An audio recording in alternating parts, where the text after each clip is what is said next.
여러분, 지금 XRP를 그냥 조금 오른 코인 정도로 보고 있다면 정말 중요한 신호를 놓치고 있을 수 있습니다.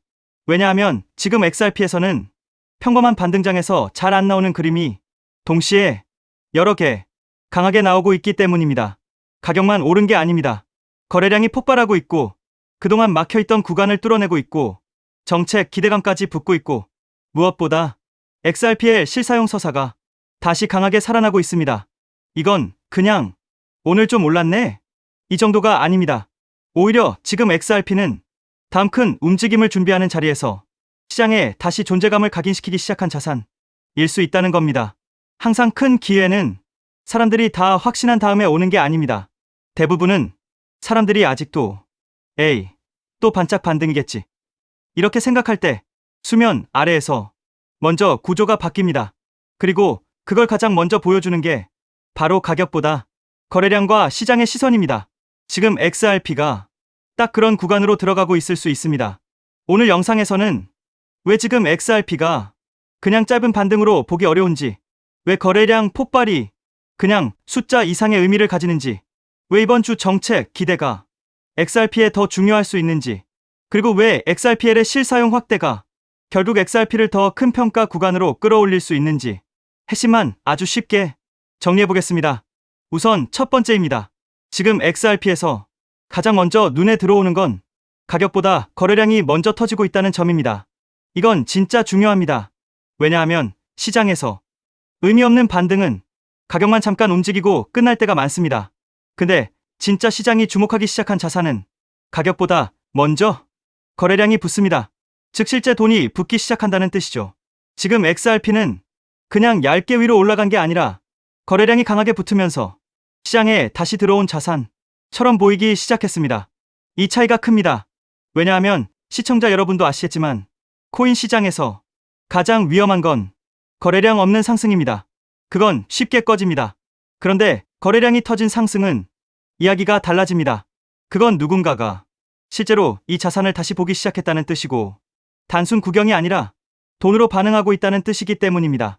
그리고 이런 흐름은 늘 다음 질문으로 이어집니다. 왜 지금 XRP에만 이렇게 돈과 시선이 붙는 거지? 바로 여기서 두 번째 이야기가 나옵니다. 지금 XRP에 붙는 움직임은 그냥 차트 기술적 반등만이 아니라 정책 기대감과도 연결돼 있다는 겁니다. 이번 주처럼 워싱턴 쪽에서 암호화폐와 관련된 정책 이벤트, 규제 관련 발언, 시장 구조와 명확성에 대한 힌트가 나올 수 있는 구간은 특히 XRP에게 더 중요합니다. 왜냐하면 XRP는 원래 그냥 시장 분위기만 타는 자산이 아니라 규제 명확성이라는 변수에 가장 크게 반응할 수 있는 코인 중 하나이기 때문입니다. 이게 핵심입니다. 다른 코인들은 정책 뉴스가 나오면 그냥 시장 전반 호재 정도로 받아들일 수 있습니다. 그런데 XRP는 다릅니다. 오랫동안 가격을 누르고 있었던 가장 큰 그림 중 하나가 바로 규제 불확실성이었기 때문입니다. 즉, 반대로 말하면 그 불확실성이 조금이라도 거치는 쪽으로 시장 기대가 형성되기 시작하면 XRP는 다른 알트보다 더 크게 재평가될 여지가 있다는 겁니다. 그래서 지금의 상승은 단순히 시장 좋아서 같이 오르는구나 이걸로만 보면 안 됩니다. 오히려 시장은 지금 XRP를 두고 혹시 이번엔 정책 흐름까지 붙는 거 아니냐? 이 기대를 조금씩 가격에 반영하기 시작했을 수도 있습니다. 세 번째입니다. 이쯤 되면 늘 같이 나오는 게 있습니다. 바로 FUD입니다. XRP는 이상하게도 늘 가격이 살아나기 시작하면 같이 튀어나오는 비판이 있습니다. 리플은 결국 내부자들만 배불리는 거 아니냐? XRP 판매는 덤핑 아니냐? 이 생태계는 투자자보다 회사만 좋은 구조 아니냐? 이런 식의 이야기들입니다. 근데 여기서 중요한 건 이걸 너무 단순하게 보면 안 된다는 겁니다. 리플 CTO 데이비드 슈워츠도 이 부분을 직접 짚었죠. 기관 대상 XRP 판매나 할인 구조 같은 건 그냥 시장에 던져버리는 단순 매각이 아니라 파트너십, 유동성, 공급, 생태계 확장 같은 구조 속에서 이뤄지는 경우가 많다는 겁니다. 이 차이가 중요합니다. 왜냐하면 똑같이 물량이 움직여도 그게 그냥 덤핑이냐 아니면 생태계 확장을 위한 전략적 배치냐에 따라 해석이 완전히 달라지기 때문입니다. 물론 시장의 공급이 늘어나는 건 단기적으로 부담이 될 수 있습니다. 그건 사실입니다.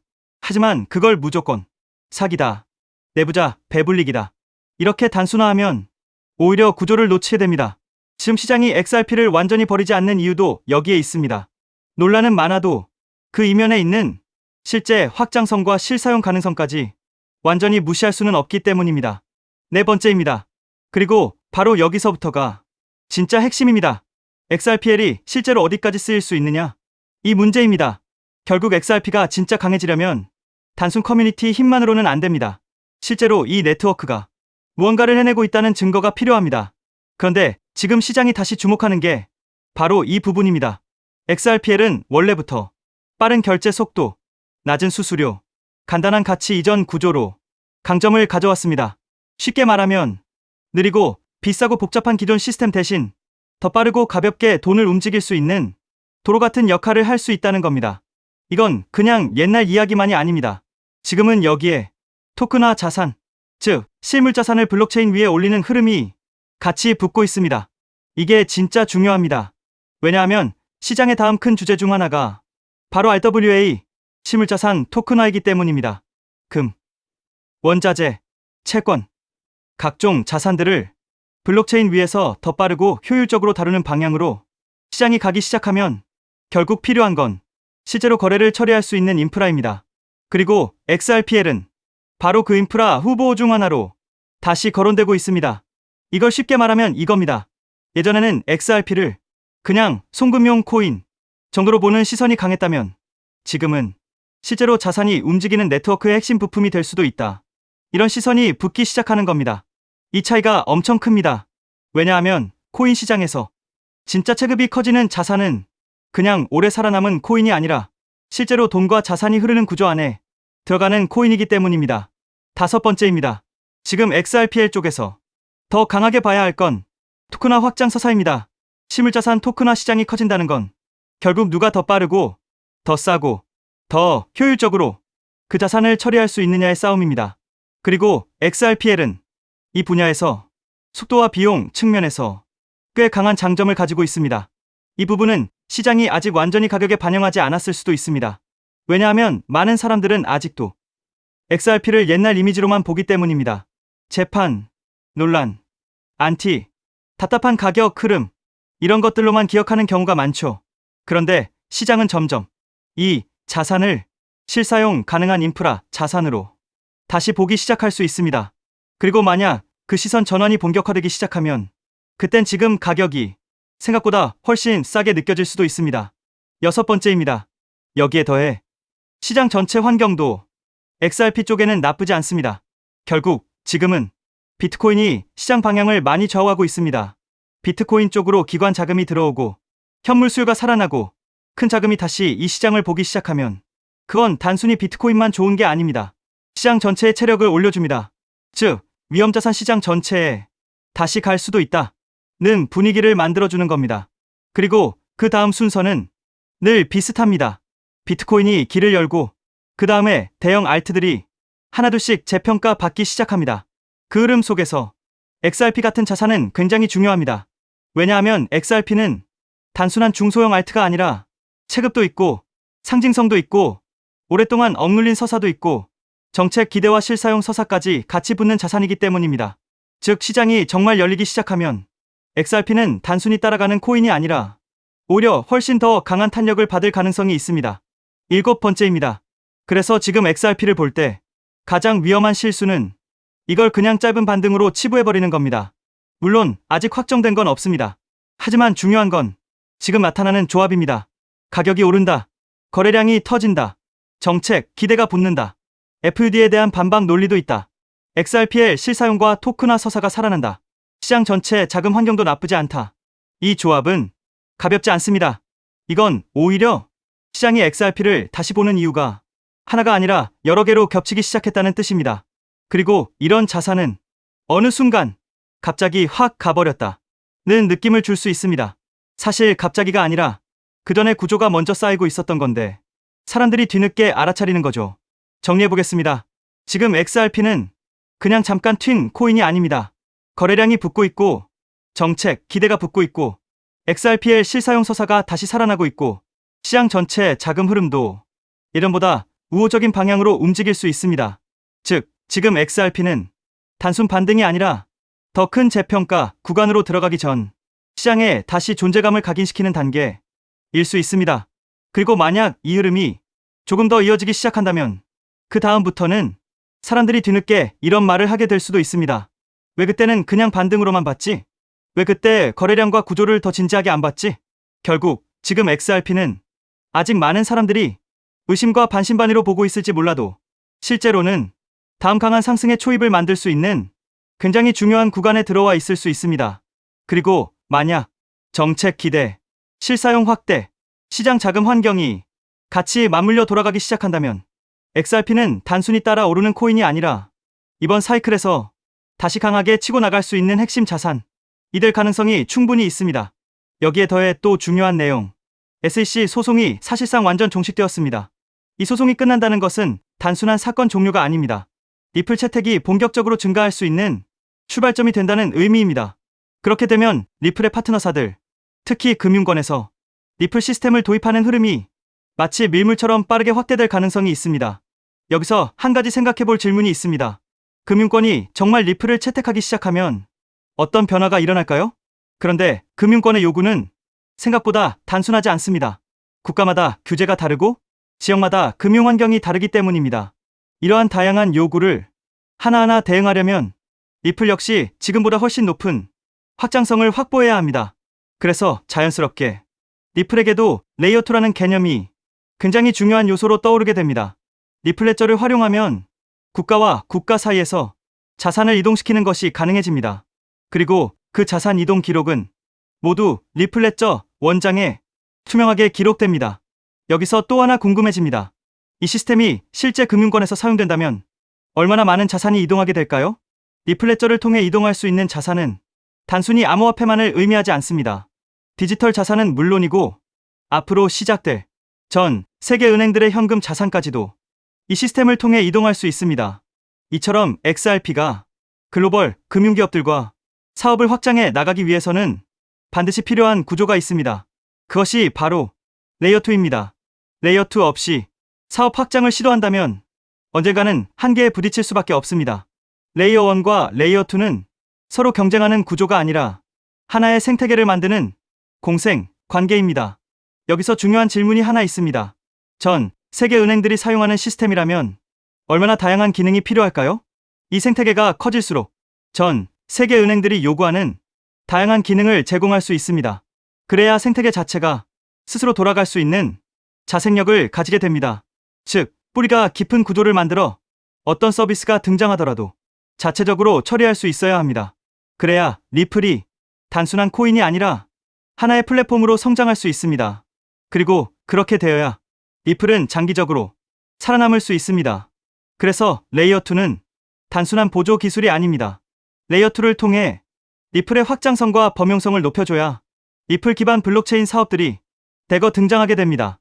그리고 그렇게 사업들이 늘어나면서 비로소 하나의 생태계가 완성됩니다.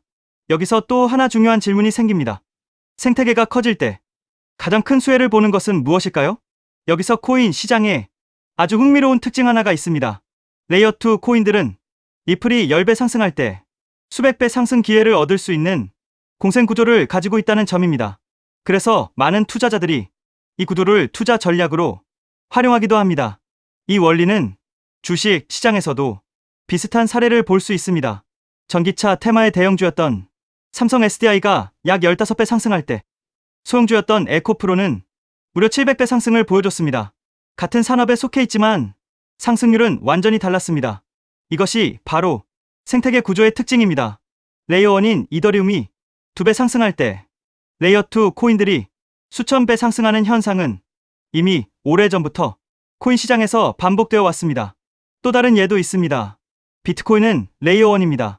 하지만 속도와 수수료 문제 때문에 실제 거래용 화폐로 사용하기에는 한계가 있습니다. 그래서 한 가지 질문이 생깁니다. 이 문제를 해결하기 위해 어떤 기술이 등장했을까요? 그 문제를 해결하기 위해 등장한 프로젝트가 있습니다. 바로 스택스입니다. 레이어2인 스택스는 비트코인의 속도와 수수료 문제를 개선했습니다. 비트코인과 레이어2 코인은 상승할 때 같이 상승합니다. 하지만 상승률은 완전히 다릅니다. 레이어1인 비트코인이 2023년 10월 대비 2024년 3월까지 약 190% 상승할 때 레이어2 코인인 스택스는 같은 기간 동안 무려 750% 상승했습니다. 그래서 자연스럽게 이런 결론이 나옵니다. 만약 XRP가 앞으로 10배 상승한다면 리플 레이어2 코인들은 100배, 1000배 상승 가능성도 충분히 기대할 수 있다는 것입니다. 여기서 이제 가장 중요한 질문이 생깁니다. 그렇다면 리플 생태계에서 레이어2 역할을 하는 코인은 무엇일까요? 첫 번째로 제가 우리 구독자분들께 소개해드릴 리플 관련 코인은 더 루트 네트워크, The Root Network입니다.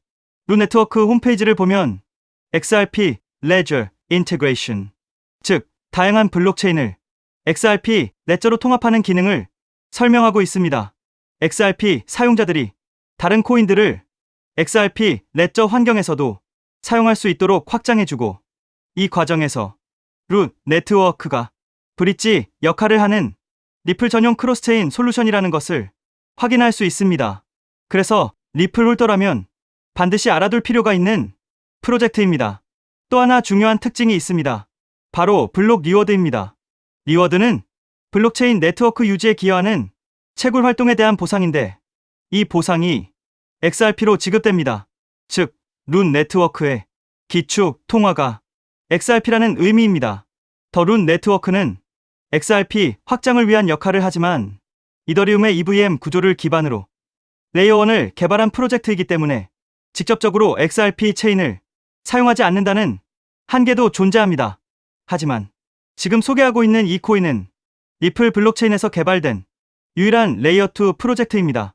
그래서 향후 XRP가 10배 상승한다면 이 코인은 100배, 1000배 상승 가능성도 충분히 기대해 볼 수 있습니다. 여기서 많은 분들이 이 질문을 하실 수 있습니다. 도대체 이 코인은 어떤 구도를 가지고 있을까요? 이 코인 홈페이지를 보면 메인 화면에 XRP 생태계를 위한 사이드체인이라는 프로젝트 목표가 명확하게 적혀 있습니다. 사이드체인은 XRP 체인을 더 원활하게 구동할 수 있도록 지원해주는 체인을 의미합니다. 그래서 XRP 생태계가 커질수록 이 코인의 사용처도 폭발적으로 늘어날 수 있습니다. 또한 이 코인의 이용자가 늘어날수록 XRP 역시 더 안정적인 환경에서 서비스를 제공할 수 있습니다. 그래서 이 두 코인은 공생 관계라고 볼 수 있습니다. 이 코인의 백서를 보면 XRP 레저의 포크라고 설명되어 있습니다. 하드포크와 비슷한 개념인데 XRP의 장점은 유지하면서 레이어2의 핵심 가치인 확장성을 개선하기 위해 추가적인 코드 개발 가능성을 열어둔 구조입니다. 그래서 이 프로젝트는 레이어2 스마트 컨트랙트를 담당한다고 설명하고 있습니다. 향후 리플 생태계에서는 결제는 레이어 1, 즉 리플 레저에서 처리되고 어플리케이션과 서비스 영역은 레이어 2인 이 프로젝트를 통해 처리될 가능성이 있습니다. 사실 이 부분 때문에 리플 기술 커뮤니티에서는 하나의 우려가 나오고 있습니다. 앞으로 이 코인으로 수요가 너무 많이 몰릴 수 있다는 것입니다. 레이어 2는 블록체인이라는 뿌리 위에서 꽃과 열매 역할을 하는 블록체인 애플리케이션들을 연결하는 역할을 합니다. 그런데 이 중요한 연결 구조가 거의 코인 하나에 집중되어 있습니다. 그래서 기술자 커뮤니티에서는 이 코인이 혹시 XRP보다 더 커질 수도 있는 것 아니냐는 우려까지 나오고 있습니다. 이에 대해 리플 CTO인 슈와르츠는 이렇게 이야기합니다. 새로운 체인이 등장한다고 해서 기존 체인의 가치가 떨어질 것이라고 걱정하는 것은 지금 걱정할 문제가 아니라는 것입니다. 즉, 이 코인이 너무 커질 것을 걱정하는 기술자들의 우려에 대해 리플 CTO가 직접 나서 진정시키고 있는 상황입니다. 이 장면만 봐도 이 프로젝트가 얼마나 중요한 위치에 있는지 충분히 알 수 있습니다. 이 코인은 재작년 12월에 출시된 아직 2년도 되지 않은 초기 프로젝트입니다. 현재 가격은 약 166원, 그리고 시가총액 역시 약 60억 수준입니다. 리플 XRP의 시총이 약 45조라는 점을 생각하면 아직 700분의 1도 되지 않는 저평가 영역이라고 볼 수 있습니다. 또한 전체 물량의 98% 이상이 이미 유통되어 있기 때문에 개발팀의 물량 언락으로 인한 추가 하락 위험도 크게 걱정할 필요는 없습니다. 이 코인은 리플과 직접 연결되어 앞으로 리플 생태계에서 핵심 역할을 맡게 될 가능성이 있습니다. 그래서 리플 CTO의 집중적인 관리도 받고 있습니다. 그런데 아직까지 저평가 상태인 이유가 있습니다. 리플사가 이 프로젝트에 직접 깊게 관여하고 있음에도 아직 공개적으로 크게 드러내지 않고 있기 때문입니다. 리플의 SEC 소송이 사실상 완전히 끝나 이제 금융권 사업 확장이 전략적으로 시작될 수 있습니다. 그 시점이 되면 이 코인은 폭발적인 움직임을 보일 수 있습니다. 그래서 지금은 리플 네트워크 내부 거래 정도로만 조심스럽게 운영되고 있는 것으로 추정됩니다. SEC 소송이 사실상 종식되어 리플 채택은 곧바로 확대될 가능성이 매우 높습니다. 그에 따라 금융권의 리플 시스템 도입 역시 확장됩니다. 하지만 금융권의 요구는 국가와 지역마다 매우 다양합니다. 그래서 이런 요구에 하나하나 대응하려면 리플은 반드시 더 높은 확장성을 확보해야 합니다. 그래서 바로 이 코인이 등장한 것입니다. 리플 생태계 확장을 가능하게 만드는 핵심 구조이기 때문에 기술자 커뮤니티에서는 오히려 이 코인이 너무 크게 성장할 가능성을 우려하고 있는 것입니다. 코인마켓캡의 커뮤니티 투표 결과에서도 무려 96%나 되는 사람들이 이 코인의 폭등에 투표한 것을 볼 수 있죠. 리플 XRP의 성장과 함께 수백, 수천 배 동반 성장할 이 코인 정보를 저희 구독자 여러분들께만 무료로 공유해 드리려고 합니다. 딱 10만 원이면 됩니다. 많은 돈도 필요 없습니다. 단 10만 원만 묻어두셔도 올해 인생의 방향을 바꿀 수 있는 코인입니다. 그런데 왜 지금 이 자리에서 이름을 바로 공개하지 않느냐고요? 이유는 단순합니다.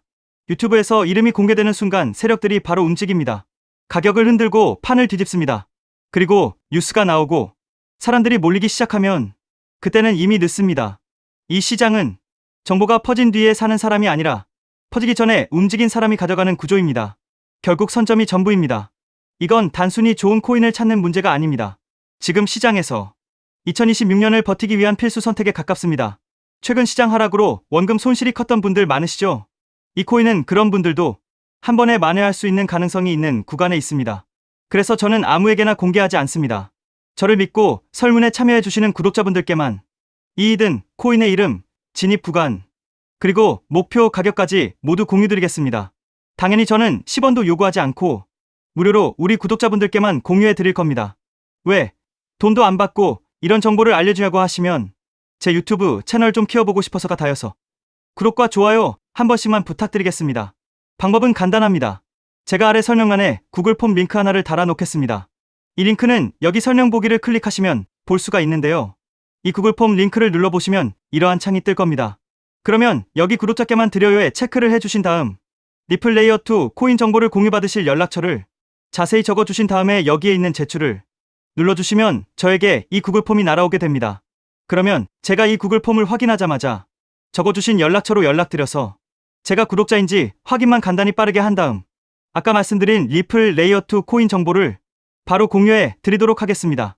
이 코인이 아마 2026년의 졸업 코인으로 이름을 올리게 될 수도 있을 겁니다. 최근 원금 손실이 컸던 분들도 한 번에 만회하고도 남을 수 있으니 최대한 서둘러 준비하셔서 제대로 된 수익을 만들어 보셨으면 합니다.